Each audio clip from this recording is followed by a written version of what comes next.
Ivo Andrić, Mostovi. Od svega što čovek u životnom nagonu podiže i gradi, ništa nije u mojim očima bolje i vrednije od mostova. Oni su važni od kuća, sveti i opšti od hramova.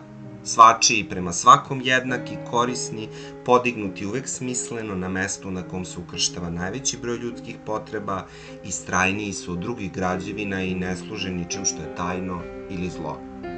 Veliki kameniti mostovi, svedoci iščezlih epoha, kad se drugojače živelo, mislilo i gradilo, sivi ili zarudeli od vetra i kiše, često okrzani na oštro rezanim ćoškovima, a u njihovim sastavcima i neprimetnim pukotima raste tanka trava ili se gnezde ptice.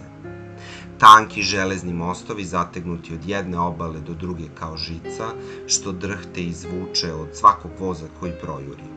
Oni kao da još čekaju svoj poslednji oblik i svoje savršenstvo, a lepota njihovih linija otkriće se potpuno očima naših unuka.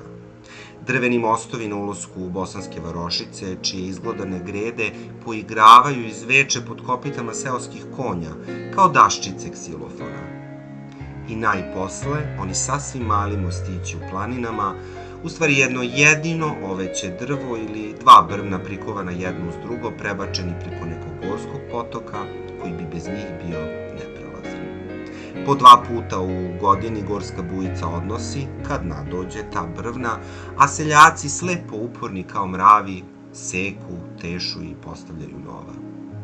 Zato se uz te planinske potoke, u zatokama među stenama, vide često ti bivši mostovi, leže i trunu, kao i ostalo drvo naplavljeno tu slučajem, ali ta zatesena brvna, osuđena na oganj ili truljenje, izdvajaju se od ostalog nanosa i podsjećaju još uvek na cilj kome su služila.